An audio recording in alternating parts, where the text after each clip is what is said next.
So let's look at this regulator for a second. I turn this over to line. I should be able to see this needle. Let's turn this off again here. Needle should start off at 0.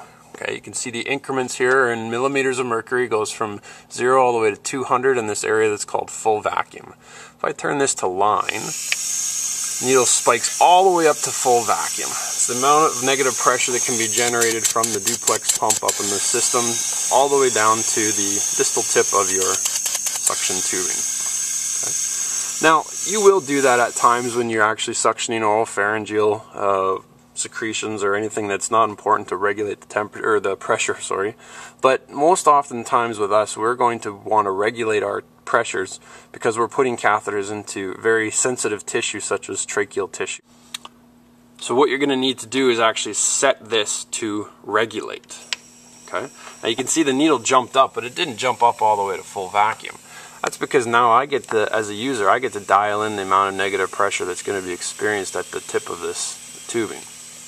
To set this appropriately, what you should do first, dial the pressure all the way down. I want you to occlude the tubing, okay? I generally just pinch the tubing just like that. You could put a finger over the end of it if you were wearing a glove, ensuring that there's no flow, but it's quite easy just to pinch the tubing and make sure that you've got no flow. Now let's say I was suctioning an adult. Let's say I was going endotracheal and I needed to regulate my pressure. Well, what I could do with my occluded tubing now is dial in the appropriate pressure for that patient population. So now I'm turning to the right, turning pressures up slowly, and verifying that I'm going to get to the target that I want. So there's negative 100 millimeters of mercury. Okay. Come back just a bit. Perfect. Now, I'm still occluding this tubing. When I let this go, you're going to see that needle drop. So that needle now dropped down. What's happening is suction's coming out this tip, and there's the rate of flow through this regulator is being translated through this entire system. Okay. The reason we occluded this was to ensure the safety of the patient.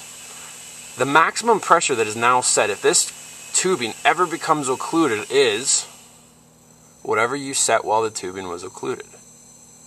Okay. I'll give you an example.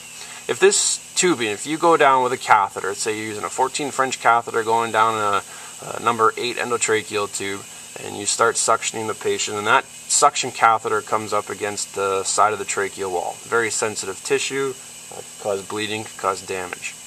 If that catheter occludes, the maximum pressure that will ever be generated in that system is 100 millimeters of mercury. Because when you set it with an occluded tip.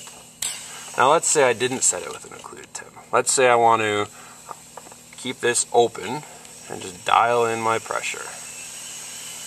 Okay, about where I was. Now I go down to suction my patient. Oh, it comes up against the side of the tracheal or sensitive tissue. It occludes. Wow, look at the negative pressure spike. That's where we get into trouble. We're up to over 150, 140, 150 there. So that's where we're starting to get into trouble, and we're going to cause damage by the negative pressure. So always be sure when you're setting your regulator that you occlude your system, dial in the appropriate level of suction, unocclude it, watch the needle fall, and you'll always be sure that the maximum level of suction that will ever be exhibited to your patient is what you set. Okay guys, so there it is. There's your system. Regulator, overflow safety trap, suction tubing to your canister, canister to suction tubing, all the way to something that's going to patient interface. So here, for example, is a Yonker mouth suction. What I'm going to do is just ensure that my system is actually functioning by suctioning up some very biohazardous material here.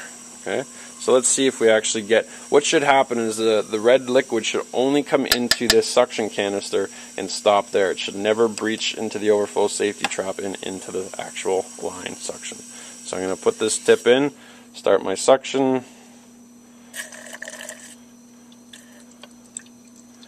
and voila, we can see that it's actually working.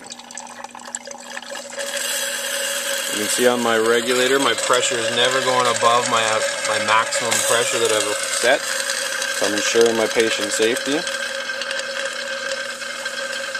And all of my suction material is now in my canister. That's a properly set up suction system for oral nasal tracheal suction.